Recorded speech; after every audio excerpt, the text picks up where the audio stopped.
Hello, hello, hello. Happy Monday, Tuesday for when you guys watching. Good morning, good afternoon, good night. It is the Bet Online Salute to Troy podcast. We got the crew here. Let's start with the mad scientist himself, Jamal Madman Magdi. How are you doing today, Jamal? Doing well, Coach. Excited to jump on with you guys and, talk some ball. I got to say, though, before we start, the beard game is very strong on this show today. I've just been gushing over Ryan's beard before we got on the show. There's just a flow, there's a texture, there's a density. It's all flowing. And Fred, you always bring the A game, with the beard as well. So I'm a little bit of scruff from a couple of days here. I'm just trying to, grasp for straws and catch up to you guys. But man, the bearded bandits of Monday night. Yes, you always have solid stubble, though. Phenomenal stubble. Yeah. And talking about Indians in general, Indians have great facial hair. Underrated. They don't get talked about enough. Yeah. I appreciate that. It grows quickly. You'll be surprised. Sometimes you shave and then you leave and it's already growing, while you're in the car. That's just sort of the nature of being Indian. You're like Jamal, I just want to let you know this, Jamal. You are actually I guess you're the one that encouraged me to keep my beard growing, because when we did the live on when they fired Bond, you was like, Fred, your beard looks amazing. Like, No, that was a great. That was sort of iconic. Fred, that was sort of like your Bush push of beards that day. That was really iconic. You sort of go back and you really think about it, and you're rocking it hard. This is phenomenal. It's the bearded bandits on Monday night. Love it. I love it. Mr. Dairu, we have to. Yeah. Mr. Dairu, founder, CEO, how are you doing this fine Monday evening? Excellent. Fall is here. It's beautiful. As I mentioned on the live, I got to hang out with Jamal a little bit over the weekend, which is always great. Hopefully see you both this week, as well as it's, homecoming week, and we'll hopefully have some stuff planned. But yeah, things are good. Excited to just kind of hang out, have a little hang session tonight as talking USC and have some fun. But how are you doing, Coach? I feel like we never ask you how you're doing. How are you doing? We never do. I'm doing excellent. Like you said, we're hanging out today. We're just going to take it easy. We're getting ready to go to the playoffs. Like I've been saying, I got my Stone IPA. My Fight On ready to go. You guys go grab one at your local vendor. There goes that ad read for that. I was upset, actually, Coach. Yesterday, I was all the way out in Rialto and went to a Stater Bros. They had Stone. They didn't have Fight On there. What are you doing, Rialto? Stater Bros? Get with it. Yeah, that sucks. That's unfortunate, but I'm doing good. I have no complaints. I just got done with one birthday party. Now I'm ramping up and getting ready for another birthday party. So my 9-year-old who's turning 10 is November 23rd, and the one that just turned 1 was October 17th. So they're like maybe 5 weeks apart. But oh, wow. But the good thing about it is he said he didn't want a birthday party, but everybody comes over to my house for Thanksgiving, and November 23rd this year is Thanksgiving, so he gets a makeshift birthday party. He gets to be around family. So we're gearing up for Thanksgiving more than that. Like, we're preparing. So it's always good, man. No complaints. Still got to make it special, though. Yeah, he gets a turkey cake. So everything, he's had his birthday on Thanksgiving before he got a turkey cake, so he gets a turkey cake. So he's excited about that one. Hopefully we can get Britt over. Britt normally comes over for birthdays. That's one good thing she is. That's one thing she is good about. She doesn't miss the birthday, so Britt may be over for a birthday. I am a little upset I didn't get invited to Jamal's birthday party. I thought we were better than that, but bro, you're the one who's always complaining about I'm not coming out to Westwood. So I was like, you sort of drew the lines. You're always welcome, bro. Come on now. If this is how you feel, you get the red carpet anytime you want to come out. Look at this sign back here. This is the loneliest sign of any network in America. Okay, because I got this sign for all of us to sort of hang out and do all of this together. I haven't had a single person over to sort of do a show with this damn sign. All I can feel is just the radiating of these bulbs behind me. The neck is sweating, and I got no one to share it with. It's very, very sad. I guarantee you this: when we do the Victory Bell podcast, for sure, I'll at least show up. We'll talk about however many times we do it that week, but I'll at least show up for the Victory Bell podcast. We'll do those in person. I don't know if Ryan can, but I will do those in person. You have my word. We'll do those in person. We'll even We'll get Will We'll the get Thrill. Will there, the too. Thrill. We'll do it. It'll be great. We may need to do like a 3-camera setup. Like go. It'll be a all out for that 3-camera one. setup. We'll get everyone there. different. It's going to be phenomenal. Yeah, there we go. Okay, so that's how we break it in. I mean, we could still do it before then, but I mean that's only 2 weeks away, I guess, 3 weeks away. So it is 3 weeks away. So there you go. less than that. Well, we actually need to like start the Victory Bell show here soon. Actually, now that we're talking about it, yeah, we're 2 didn't we weeks do it out. like? Didn't we do it 4 weeks ahead last year? We did. We did. Oh, it's time for So- Victory Bell to start. So we basically need to start doing that. on Tune the in, side. everybody. To the Time for Victory Bell to start. the I mean, it's Victory Bell kind of podcast. crazy to think that USC season, regular season, Yeah. ends in 3 weeks. Like Yeah. it's the last game is November 18th. Here we are, October 30th. It's wild to think how quickly the college season in particular comes and goes. I mean, it's just gnarly. Wow. So okay. so well, they so said let they so everyone scheduled that on knows. purpose. They said they scheduled that on purpose because they wanted to take that Thanksgiving week off before the Pac-12 championship. There you go. You know, so that was big words. We'll see if the vacation sort of works out. You know, Yeah. is it Or a it's a true vacation for the vacation. Pac-12 championship game, or is it just a permanent vacation? Who knows? You know, but we'll find out. Vacation for the Sun Bowl, I guess. Yeah. So. But yeah, just so everyone knows now, since we brought it up, regular programs with the Troy on this network remains the same, Tuesdays and Fridays. But now Victory Bell, we'll figure out when we're starting. But stay tuned, Victory Bell show. What do we call it? The Victory Bell Selection Show, dropping here soon.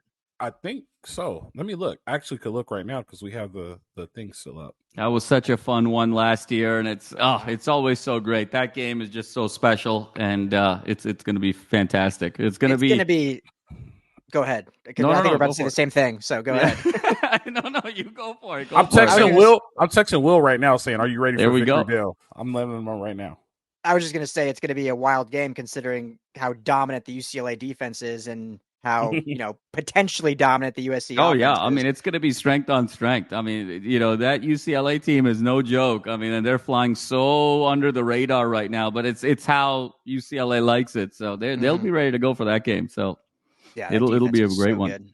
So Let's good how record they're our playing. first one. Are you guys busy tomorrow? Let's do our first one tomorrow. Well, yeah, we'll talk. We'll touch base. We can probably do it. Yeah, there we go. Yeah, Look, there we ladies go. and gentlemen, for those of you, let me translate Ryan. When he's like, "Hey, let's talk," that means like, "Hey, Fred, you're getting out in front over here. What's going on?" You're losing gap contained like an Alex Grinch defense. I mean, let's relax. All right, just do your job, okay? I'm just. No, that just means I need to talk to the real boss of the Diamond House. That's all that means. Make sure I'm free tomorrow night, which I should be. But I don't like to commit and then have to bail out last minute. So It's There like you go. it's like Anchorman. I'm throwing it out there. If you like it, you keep it. If you don't, you can throw it right back. send it That's right all. back. That's all I'm doing. We're just hanging out today, talking, man. This is how Absolutely. we always talk pre-show, like a lot of stuff. One thing I do want to talk about. I want to talk about two things. Please, Fred, please. The first thing I want to talk about is let's talk about halftime. How crazy was that halftime? So I had a friend there. He works for Cal. He's actually works for the sports psychiatrist department at Cal. So he knows all the players. He knows every athlete there, like on a personal level. He was telling me like the quarterback is such a great kid. Martinez, right? He was telling me how great of a kid he is. Yeah, his Mendoza. His dad's a doctor, like really good kid. Yeah, for sure. He was down for a little bit, and then all of a sudden he got the opportunity. He came and talked to me, and then it just fired the team up. And so great kid. I will say he's not in the sports psychiatrist department. I'm sorry. He's a part of athletic engagement. So he helps kids get jobs once they're done playing at Cal, which I think is a really good position. I apologize about that, Rod. I will say this. So McCree was apparently down with 1 second left. They forgot that the clock stops in the last 2 minutes of the half. So they didn't stop the clock to set the chains. Lincoln Riley came out and challenged the play. So I'm assuming somebody from upstairs came down and was like, hey, like we still had a second leg. He came out and challenged it. From what I was told, that halftime was actually 30 minutes instead of 20 minutes because the challenge took like 8 to 10 minutes. So the Cal band already played. Then the challenge happened. And then they announced that they're going to kick after halftime. It'll be the second quarter, and then we'll start the third quarter. That is the craziest thing ever. What if SC would have deferred and they would have received the ball at halftime and then they made the kick? Like, what happens there? That was crazy. I'm in awe. I don't even know what to say about that. Like, what happened? Like, like when you think about it, like it's just crazy. Like, what happened? Like, what are you guys' opinions? What's your opinion about that, Jamal? It's so funny, Fred. It's fitting because if you look at the USC's remaining schedule now, that was their last appearance on the Pac-12 network, right? So forever, right? I mean, with the conference alignment and the first and only USC's relationship with Pac-12 referees over the years. I mean, it's kind of fitting that happened the last time USC was on the network. It's something bizarre absolutely had to happen. I've never seen anything like it. I don't know if we'll see anything like it again. I had some buddies at the game as well, and they were messaging me and saying, "Hey, is halftime on right now? Are you watching halftime?" And we're like, "Yeah, it's halftime." They're like, "Well, because it's not halftime here." So it was just absolutely a three-ring circus. And then, ironically enough, Lynch misses the kick, and so all of this for naught then is kind of added insult to injury there. But it's fascinating because it's even more nuanced. It only became an issue because the USC had a timeout. Because even though the clock stops, if you got to go run and clock it, in the time that you got to go clock it, it'll be, 000. So if SC didn't have a timeout, it's sort of all for naught, and then it became all for naught with Lynch. So just yet another bizarre episode in this whole situation. Before you go, Ryan, you know what put the icing on the cake? That Wilcox iced the kicker before the hit. I saw that. I was like, man, that was cheeky. That was really cheeky. Yeah. That's what put the icing on the cake. Ryan, what do you think about that? Yeah, I mean, don't need to say too much on it. I mean, one thing, just to give credit where credit's due, because obviously everyone, including us, have been kind of hammering Lincoln Riley, but every coach, you get one challenge a game, and he used his challenge, and it obviously didn't pay off because he missed the kick, but he won, and, he saw what he saw, whether it was called down or whether it was him, and he fought his case and pled his case and yelled at refs, and they made Wilcox come back out from the locker room, and they got their way. But yeah, once the halftime hit, I had to leave to go do something quick. I was like, cool, I got my 20 minutes to go get this done. And I come back and I'm like, what's going on? Like, how is halftime not over yet? And so I was playing catch up too. And then that's when we were all texting in the Salute the Troy chat. And it's like, oh, they're going to kick it at the end of the beginning of the first or second half, whatever. So yeah, just absolutely bizarre comedy errors. And then they miss it. And I was like, well, that's foreshadowing. Yes, at that point, I was like, SC's losing this game. No way. You go through all that and you still miss the kick, losing this game. They're not winning this. And, obviously they did somehow. They do. Credit to Lincoln Riley on that one, Ryan, for sure, for sort of fighting for every play. Because I'll tell you, I think Wilcox kind of missed one similarly. It was in the second quarter when they called that incomplete pass on Rice. And if you looked at the replay, like he planted both feet. That was a fumble. And if Wilcox was kind of on it and challenged, I think that would have gotten overturned. And just the way that game was going, that could have been even more momentum for Cal in the second quarter. So you never know with these plays. You got to really sort of be on it when you're a head coach. And I think Wilcox kind of missed an opportunity there if he sort of approached it with as much intensity as Lincoln. Real quick, wasn't there – they didn't come out after half, but wasn't there a moment last year where something similar happened where Riley – was it against Stanford or was it – I'm trying to remember who it was – where at the end of the half, clock expired, team started leaving – Lincoln pleaded his case, and they made everyone come back out for one final play. Am I crazy, or do you remember that? I think it was Utah. I think it was Utah's first game. I think it was the first Utah game. I can't remember what game it was, but I feel like that happened. Yeah, it might have been Utah, or it might have been like Cal. Yeah. It was one of them, yeah. But they all came back out, they ran the play, and then they went in for the half. So Riley, I guess he's keen for those situations. He's ready, man. He's ready. Close to zero. You know what's funny? This was the funny thing about it. So like, when the Stanford game came, like they were like so engaged, like we have to figure out how to keep this game going. This tradition lives on. Like we can't make this the last weekender. I hope we make it work. Like it was all over the media. The Cal game comes up. They're like, well, it's the last weekender. It is what it is. Like, like we're just gonna keep moving on. Like, too bad these schools can never play again. But when you think about it, like the history of it, like there's only 2 games that I could think of. I'm not the historians you guys are, but like there's only 2 games that I could think of that really were worthwhile between Cal and USC that like in my lifetime that I've only known. So like I get why they're like, oh well, it is what it is. We'll just keep moving on. But go ahead.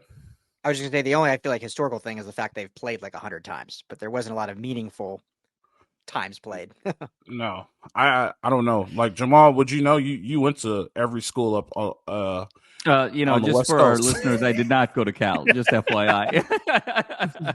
I feel like you would never step foot on Cal. You said it, Fred. I mean, it's 03 and 04, right? I mean, those are the 2 we always remember, right? I mean, the triple overtime game, that was the only loss in Leinert's 3 years in the regular season up until that Texas game, of course, and then 04 with the 4 straight plays from the 10, and that was 23-17. So outside of that, it's been pretty anticlimactic. I mean, with Stanford, the interesting thing is it's been so back and forth since 07. I mean, ever since kind of Harbaugh came, declared USC the best team ever. They had the big upset in 07. Then after 07, it just felt like there were ebbs and flows. And the series has been about even since 07. So it just feels even more.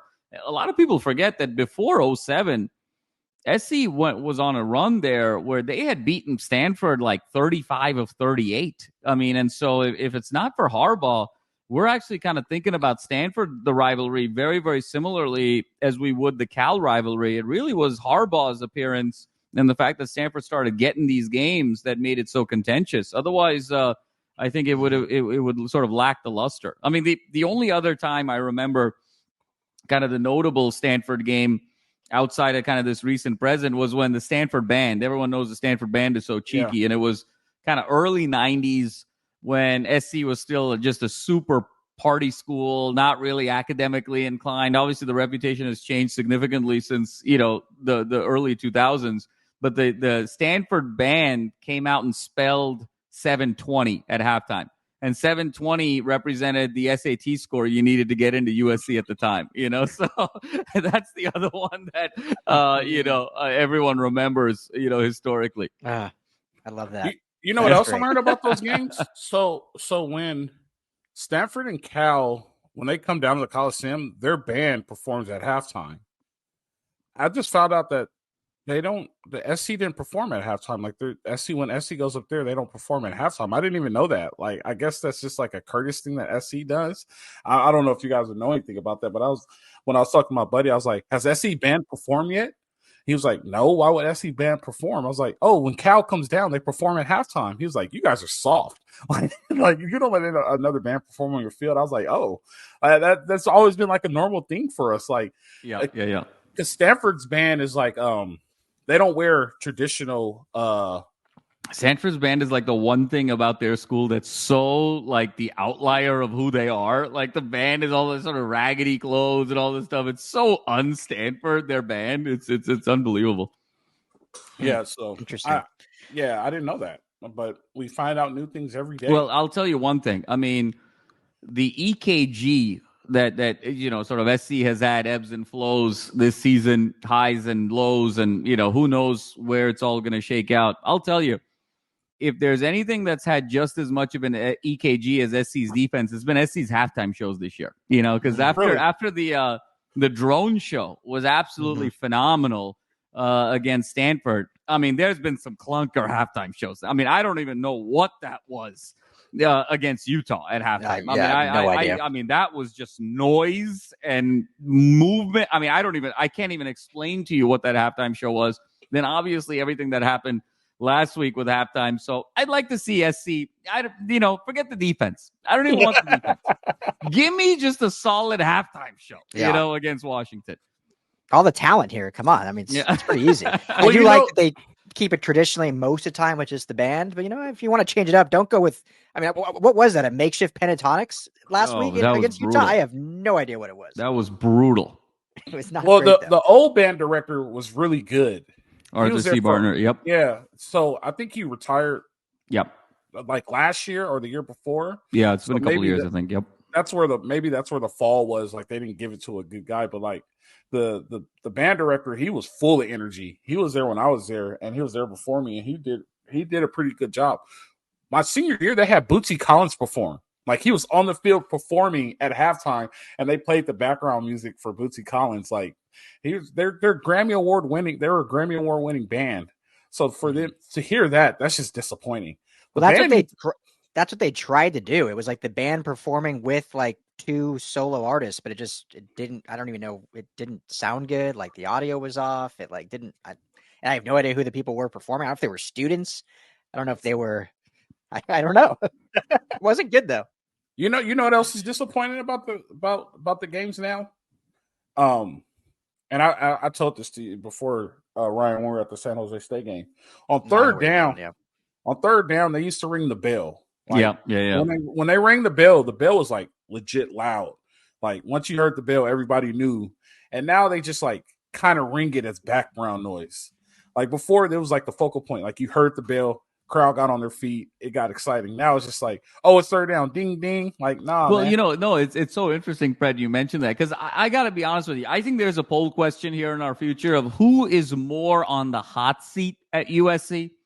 Is it Alex Grinch or is it the Coliseum DJ? Because I'll be honest with you, that guy, okay, is more on the hot seat for my money than Alex Grinch is. And so he's constantly like doing all of this stuff. Just ring the bells, keep the classics, Yeah. Between him and the towel guys, it's a 3-ring circus right now. I don't know what I'm watching. The towel guys. Not a fan of the DJ. Not a fan of the DJ. I don't really remember the DJ. He's been there. It's been like 2 or 3 seasons, I think. But he also does stuff with, I think, either the Lakers or Clippers, or like he's well known, I guess, in LA sports. But it just doesn't fit with college football. I'm like, you don't need a DJ. Like, it just makes it makes the fan base sound bad when you have to yell every time. Get loud! Come on, we need you. It's like, all right, come on, let's step with the instructions here and just hope. But that's LA for you. So, and it's also hard too when you think about it, because like, it's so diverse, right? So what music do you play? Like, you have to be like, all right, do I play this here? Do I play that here? But you don't really need a DJ, because I'll give you an example. John David Booty was when he was the quarterback, they played the Bubba Sparks song when he made the big play. And then when Mark Sanchez was the quarterback, they played the hat music.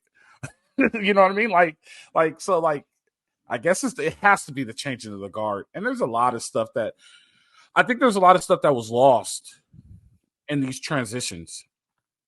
And I think those are the type of things that you need to bring back to make these things small things that matter. The bell matters. A great band, like they called themselves the number 1 marching band in the world for a reason. And like, now, from what I'm hearing, it's kind of disappointing. I'm really disappointed now. I don't even know what to say. I had a good day now. My whole day's lost. That's why we got to bring it back. Yeah, we did. Al, before we started doing this show with you, me and Jamal, during the summer when there's nothing to talk about with college football, we did a whole show of like, what would be the best walkout song? Like, how Virginia Tech has Into the Sandman, and you have a lot of schools don't do it, but there's a few that have those awesome traditions that just get it so hyped before the game. And like, me and Jamal were talking, like, I mean, do you get like To Live or Die in LA to come out to? Do you get like a Guns N' Roses song to come out to? Like, something that just plays for 45 seconds to 2 minutes, gets the crowd into it, and then they run out. Like, the hype video is cool. I'm not like totally against it, but I think a song that you have every week would be awesome. Like, that's a new tradition they got to do. You remember the song from the Pete Carroll days, Jamal? What did they play? No, I don't remember. Eminem. Oh, yeah. No, I was going to say that. Absolutely. That's what I was going to say. Bring Eminem back. But no, for sure. They do that the same one every walkout? Yeah. It was perfect. They had they had us like coming out of the locker room, and then like they put the camera like on our feet, and it was like doing the hype video and the same thing. Yeah. And they hit you with the dun, dun, dun, dun, dun, dun, dun. No, it was great. I mean, it was, if you had one shot and then all of a sudden one opportunity. Yep. That was perfect. Yeah, so you need that, but you got to do an LA song. That's a very SC song for sure. Oh, it's so SC. But I think now, if you do it again, you got to do like an LA like based artist, whether it's Guns N' Roses, whether it's Tupac, whether it's Snoop, whether it's whatever. I mean, I love Eminem, but it's Detroit. So let's get one of our great LA talents. But anyway, we'll see if that ever happens. I don't We'll think get Candace and Jen Cohen in a room, and they can make that happen. That'd be fun. Yeah. I don't think. Let's see. Live and Die in LA is not good. Oh, California Love. California Love for sure. Yeah, that was on there. What was you guys? While you guys are chatting, I'll look it up because we had a poll. Do you remember the 4 songs we had, Jamal?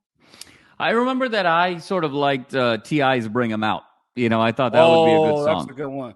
Bring 'em out, bring 'em out, bring 'em out. That felt very SC and kind of in the moment for sure.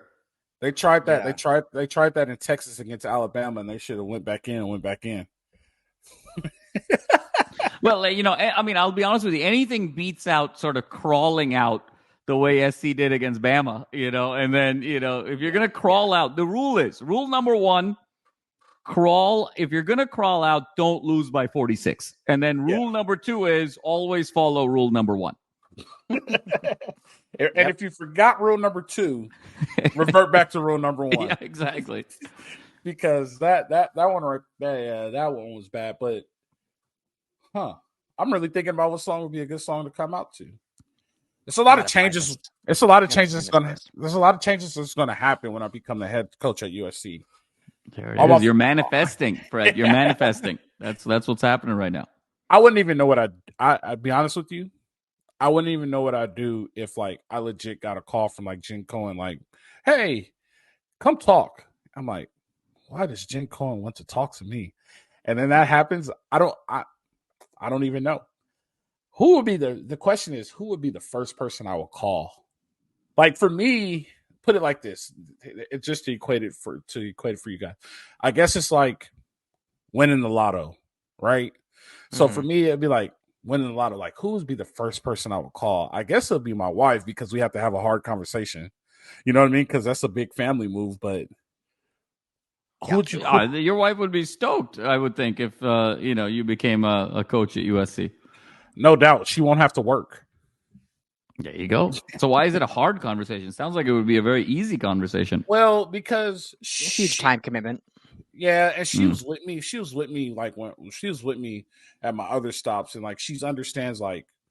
She knows, and she's one of the ones that's always hey, around December, she'll tell me hey, check on your friends, start checking on your friends. It's getting that time. You need to check on your friends, and because she understands. You get locked in. Yeah. You just get so locked in. No, December's firing time. Oh, that's why. Okay, gotcha. Yeah, so she's check on your friends, make sure they're still good, and then she understands feast or famine. I could be employed this year, and then next year it's hey, welcome back, Fred, guys. You got to do the Lincoln Riley, Sean McVay thing, and just be you know what? I'm just gonna do this for 3 years, 4 years, and that's it, and I'm out. No, I'm be I'm on. I can't say Joe Paterno. I'm on a Bobby Bowden move. I'm dying here. You guys are gonna have to carry me off the field. Wow, I love that. But you know what? Truth be told, I think SC kind of needs that. They need more of that. They need more of the lifers. Rather than kind of more of the transactional guys. Yeah, definitely not a stepping stone. My staff, though, if my staff wants to use it as a stepping stone, I'll just ask for a 2 or 3 year commitment. Hey, give me at least 2 years. You know what I mean? Don't use this and bounce. I got to find somebody else. But you guys, if this is what you want to do to make yourself better, then go ahead. But me, I'm dying here. This is my home school. I went to school. I played on this field. I am dying here. I'm not leaving. Don't force me out. To live and die in LA. There you go. There it is. Oh, there you go. Reference. There we go. If I'm on the hot seat, I'll go beg the boosters. You guys just give me 2 more years. I promise you, I'll get this right. I'll get this right. I don't know if it works like that, but I think everyone probably does. Yeah. No. They still get fired. Just give me 10 more years. I'll get it right. Don't worry. Yeah. Do me a favor. Give me 10 years, $100 million, and I will give you a shoddy defense and score 50 points. There you go. Me. Exactly. And I will promise you give me $100 million for 10 years, we will be 7-time LA Bowl champions. You can take that to the bank right there. No doubt. No doubt. One more than Jordan. 7 Speaking of LA Bowl Speaking champions. of defense, real quick, to go back to the game for a second, because we mentioned that 04 game with the 4 stops from the 10. And in this game on Saturday, Cal gets the ball back. It's like, all right, here's this opportunity for this 0-4 moment. It's not a signature moment because this defense doesn't mean they're good all of a sudden. But hey, here's an opportunity to have this style of stop. And you remember that game? They had some opportunities and still Cal was able to get down. Rogers made some plays. They get down at 10. And then, like you mentioned, Jamal, they hold them 4 times. Cal did the same thing. They had the penalty. They moved down. They're on the 10. It's like, okay, here's the moment. And then first play, the screen touchdown. But hey, they stopped in the 2-point. They had their signature moment, I guess, on that 2-point attempt. So they got it in some regard. What year was the block field goal? Was that the first year or the second year? Oh, it was the first year because Sean Cody was still there. Sean Cody blocked it. Yep. So it was in Cal, the block field goal. Yeah. Mike Will blocked it. It was Mike Will blocked the field goal. It was Mike Williams. Okay. Yep. Yeah. Okay. Were you at that game, Jamal? No, I was not at that game. I didn't go to the Weekender that year. I went to the Weekender in 2005, which was a much, much easier game, Leinart had 3 rushing touchdowns in that 2005 game, I remember, and it was kind of a famous, like he held the ball, like he kind of classically did with the left hand, like he did in the Rose Bowl. Yeah. But yeah, no, that was an incredible game. Let me ask you guys this. Will be kind of a fun topic. So that to me, can I pay a bill first? Yeah, pay a bill. All right. Well, it's October, most exciting sports month. We got World Series, NFL, college season's winding down, so get your chance while you can now. Hockey, and we got NBA basketball. If you want to take advantage of all that bets action, go to betonline.ag where you get all the up to latest odds. You can put in a fat parlay, start working on your Christmas stash. If you go to betonline.ag and put in promo code BELIEVE, that's BLEAV, you will give a 50% welcome bonus. BetOnline, where the game starts. All right, go ahead, Ryan. So, I mean, obviously this is a different scenario because of how the season has gone a little bit. But there's an opportunity where, some good feelings can be made. And we think specifically of that 2004 year and, Aaron Rodgers against Matt Leinart has to be one of the better Pac-12 clashes among quarterbacks. There's been a lot of them, obviously, over time, and SC has had so many good quarterbacks. But when you look at an SC quarterback versus another Pac-12 quarterback, that's got to be up there, right? Leinart versus Rodgers. And now they have this opportunity in these next 2 weeks. You got Caleb Williams against Michael Penix, Caleb Williams against Bo Nix. So just curious, what do you guys think one of these matchups? We can start with Penix, and we're obviously doing a preview show later in the week, but can this go down as one of the great Pac-12 QB games? Not a rivalry because they're only going to play once now. We're not going to see it again, but one of the great Pac-12 QB games in recent memory. Yeah, it can be. I said this before in the past, and you guys probably hate me for it, but think about this. I just want you to think about this. Over the next 3 games, if Caleb Williams throws for between 1,500 and 900 yards over the next 3 games, and he has 12 touchdowns, is he considered a Heisman candidate again? Right? Not only that, he did it against top-ranked Washington, top-ranked Oregon, and he did it against a feisty UCLA defense. I mean, he has a chance to be back in the Heisman race. Will he win it? No. Will he get a chance to go back to New York? Yeah. You know what I mean? Like, but when you talk about that, like that, you talk about a lot of points. I wonder what the over-under is. I think we could see 80 to 75. I think we can see 80 points, right? First to 80 on Saturday. First to 80. No, yeah. it'll be I think a dynamite game. No, right, I totally agree with you. I think it has all the makings. I mean, when I think of sort of iconic Pac-12 matchups that really sort of lived up to the hype, I mean, I think a lot of Berkely and Luck. Those were some great ones. I mean, 2011 that game, triple overtime, that might have been the best duel that I've ever seen. The 2010 game was just as great at the Farm. I mean, that was maybe one of the most underrated games in the history of the Pac-12. I mean, so those two were absolutely dynamite. And then even when Mariota came to town, and there was that game in 13-14 when Oregon came, peak Chip, kind of came. It was probably Chip's last year. So it was probably 12. And it was Marquise Lee and Matt Berkely, and that was 62-51. I mean, SC punted once, and there was kind of like, did we just lose the game? In the second quarter, as he punted, it was 7 minutes to go in the second quarter, and people were like, I think we just lost the game, because Oregon literally scored on every possession. So there have been some dynamite games, and this definitely has all the makings. I think you need some ebbs and flows, and I think what's sort of unique about this rivalry is, or what this game could be is, Penix is left-handed, and there's just something so beautiful about the lefty, and with the lefty with a great arm and just the spin, and getting the opportunity to see a great right-hander versus a great left-hander.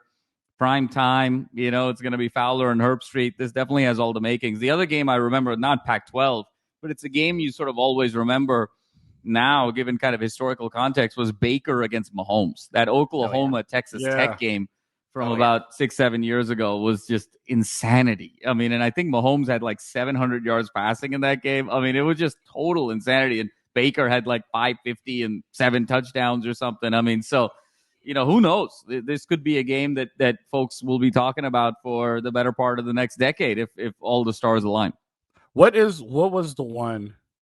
It was from maybe the early 2000s or late 90s. It was Joey Harrington and who was are you talking about Arizona State? There was one where it was Oregon, Arizona State. I think it was like Andrew Walter. He was that big kid. He was dynamite. These guys were all over Sports Illustrated and everything. They were both Heisman candidates. And like they had Plummer?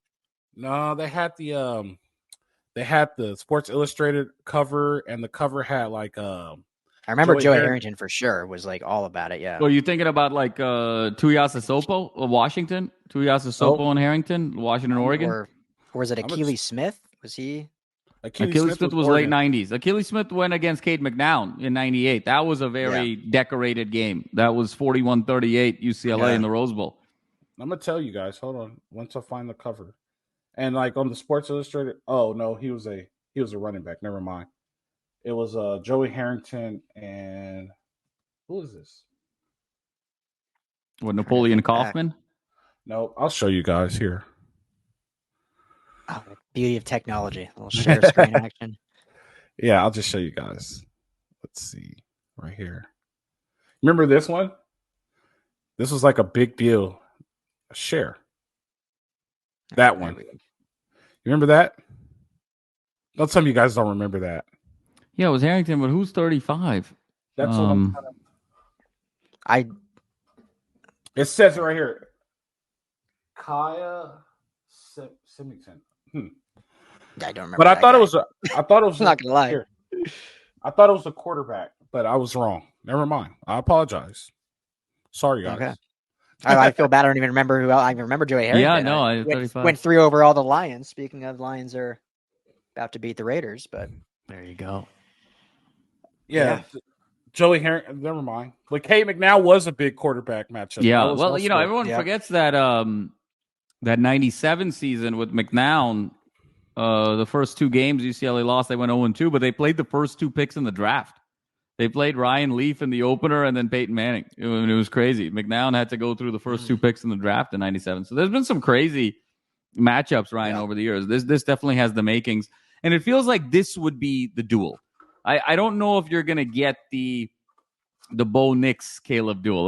Oregon just kind of runs a more balanced attack. They're going to run the ball. They're going to give it to Bucky Irving. They're going to play great defense. It's in Eugene. I think they're really going to control tempo. I think this is the game where all hell can break loose, in the Collie and just this wide open style. So I actually don't see fireworks in some of these other games, but this is the one. If the fireworks was going to happen, if there was going to be a game that folks remembered this year from this 23 Trojan team, it feels like this would be the one.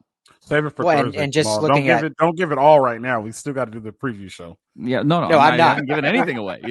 Yeah, all I'm going to say, because we're going to dive into it, but just I gotta add to that is because when you look at the style of play, like you mentioned, Jamal, I mean, the USC defense is ranked like 111th now, and the Washington defense is ranked like 92. 96. So they're both. It's a match made in heaven. It's just an offensive powerhouse against 2 terrible defenses.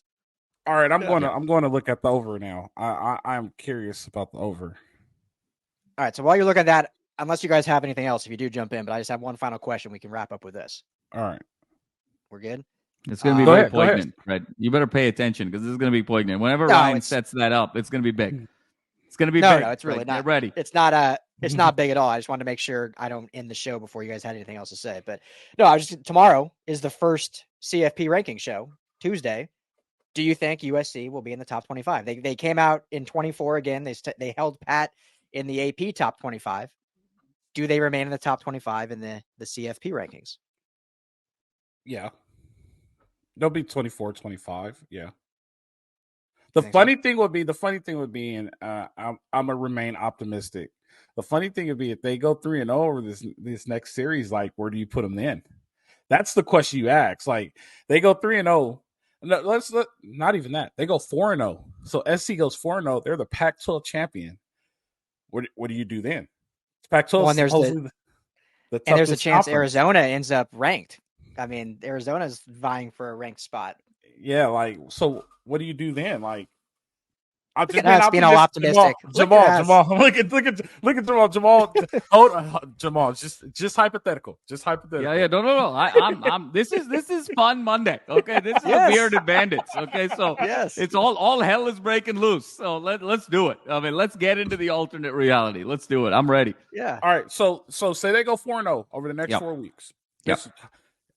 Ladies and gentlemen, this is just hypothetical. Do not kill us in the comments. Okay. So it comes out tomorrow. SC's number 24. We'll give them 24, right? We know they're going to be between 24 and 25. Not much of a gap, right? They go 4-0, which means they beat probably 2 top 10 teams, right? And then they'll beat a top 25 team, right?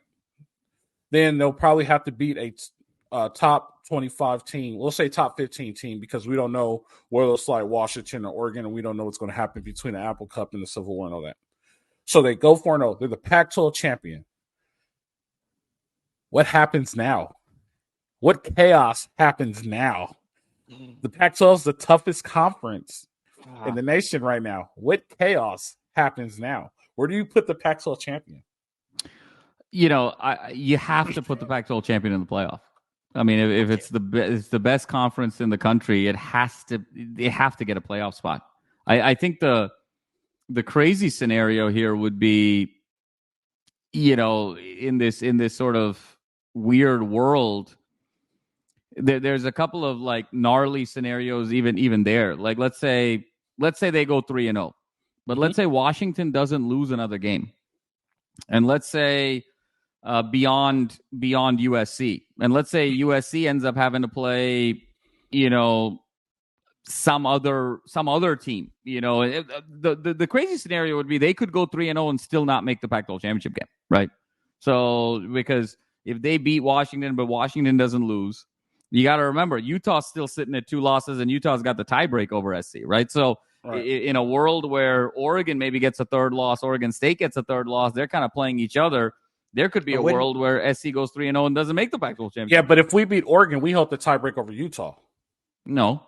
I mean, the tiebreak over Utah is the tiebreak over Utah in the head-to-head, right? I mean, so that's what this comes down to.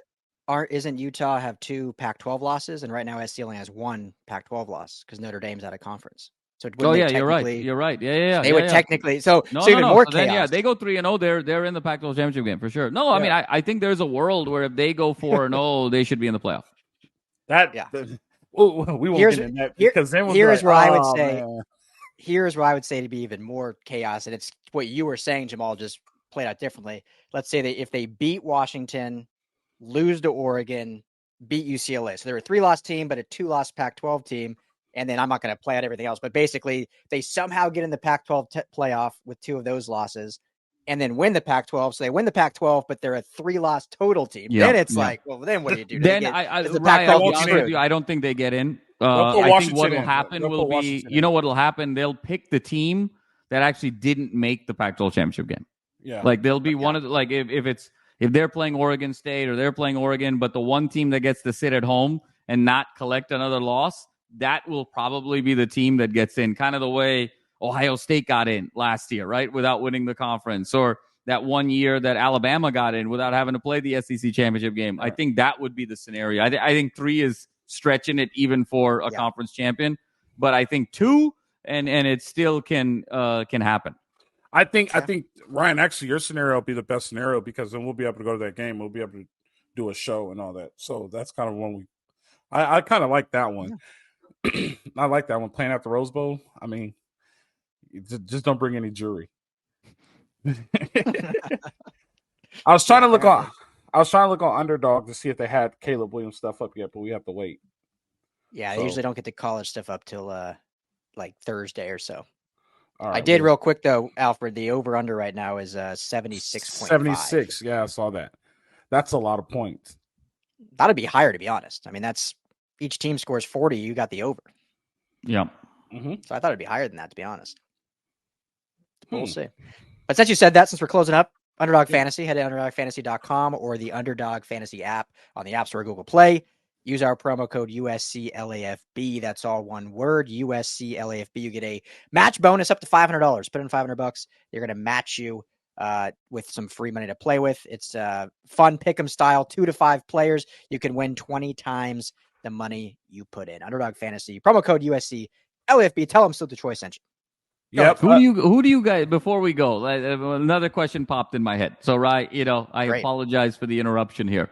But who do you guys think is going to win the Heisman? I don't know. My number, it will never, it's so hard for me, especially being a former receiver, but it just never happens. But right now, I would have Marvin Harrison Jr. Yeah, I would too. Yeah. I think if he blows up if he blows up in that Michigan game, because they've been so shaky at quarterback, where if they beat Michigan and he blows up, I think that's right. I do. Yeah. I think it would, because it's one of those years where it's kind of shaky right now. Look, I think Penix has got a real shot if he makes a big statement Saturday night in a win. Yeah. I think he can kind of get back to the pole position where he was prior to that Arizona State game. But short of that, it feels very wide open. I don't buy J.J. McCarthy. I mean, they've just played no one, and I just don't see that. And I think I would say Marvin Harrison Jr. Yeah, it feels like the year a non-quarterback can win it, just because every solid quarterback has had at least one stinker of a game. I mean, even Penix had that stinker against Arizona State, and Mays. He had a stinker last week too, and he had a bad one last week. And Caleb obviously had the 2 or 3 game run, and so I mean, it feels like the year a non-QB can finally win it. So let me ask you this: I'm gonna follow up with that question before we get out of here. Who goes to New York? What do you think? You think 5 go? Maybe 5 players. Yeah. I think this is one of those years. You think it'll be 5? This could be one of those years where it's 5 because the vote gets so split. All right. Yeah. So 5. What 5 do you have going?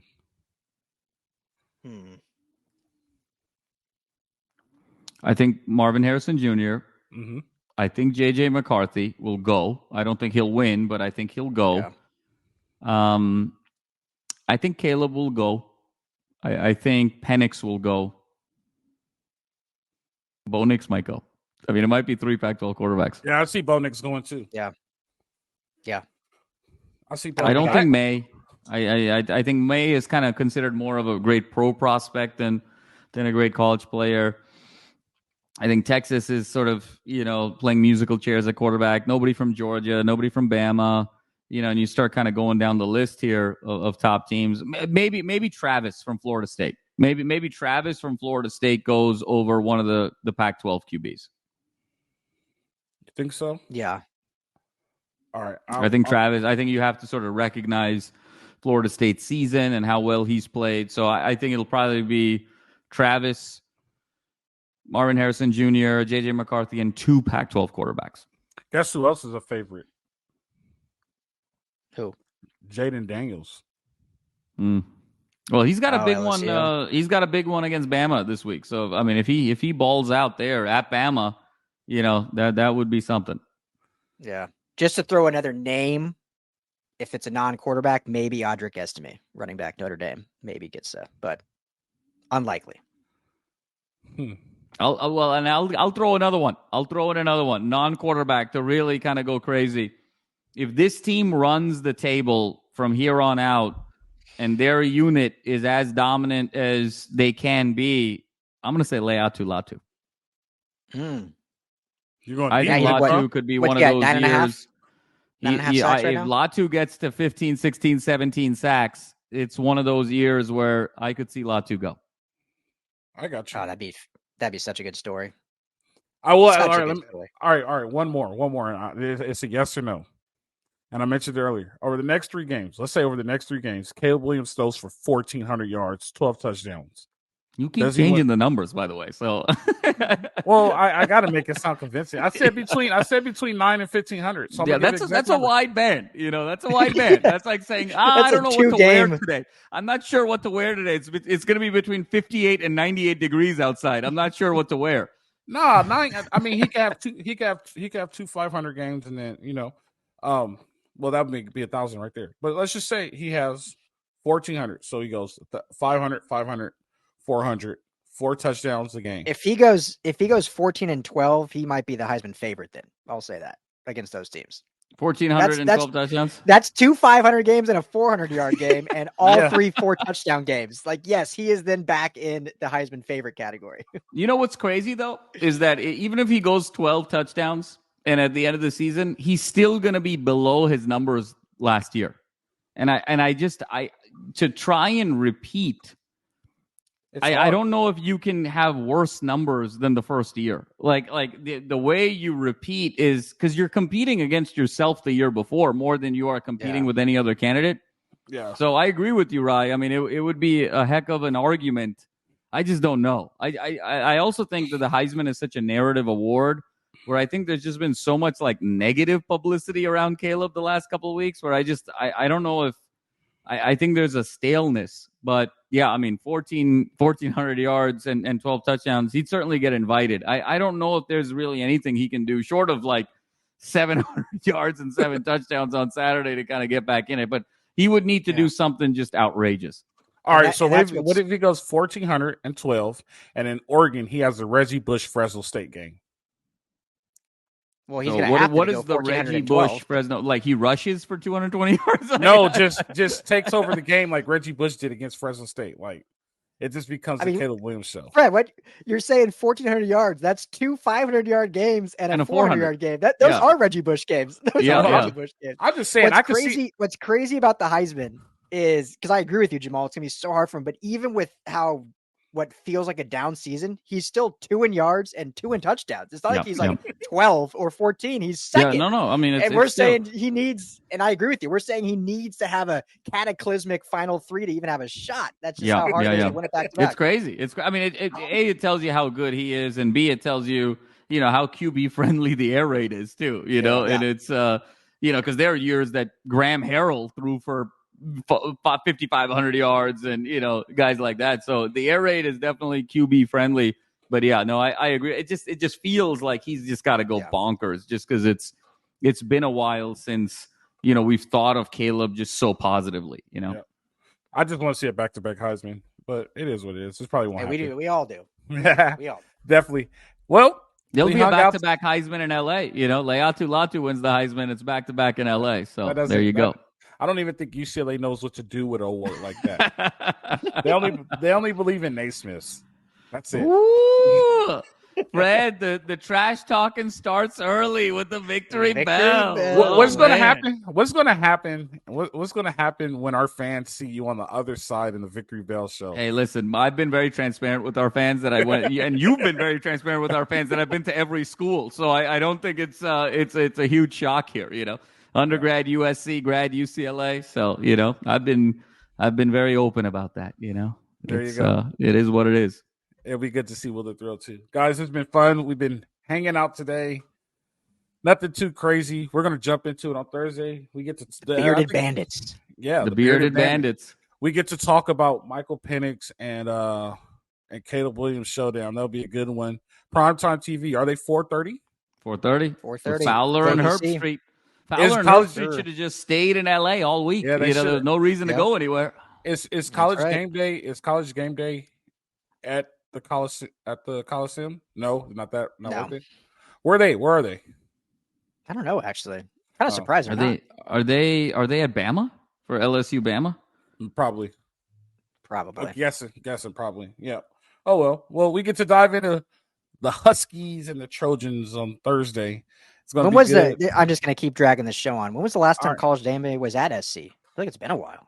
Because they I went to don't know. UCLA 2 years ago for the UCLA Oregon game. I can't remember when they've been at USC. There's been a College Game Day for an SC game, but it was an away game. Because I bet you what they'll do, like if SC wins on Saturday, they'll then do they'll go to game day Oregon. at Oregon. Yeah, they'll do it at Oregon SC. For sure. Like, no, I want to say last time, I mean, obviously there was game days with Oregon, mid 2010s. I want to say maybe Texas, when Texas came to SC, Darnold's second year. 2011 when number 6 Stanford topped SC 56-48. That was the last time? That was really when Oregon came in like 13, there was no game day. It feels like game day was there, Fred. No, maybe, but I'm just going off of what I see right here.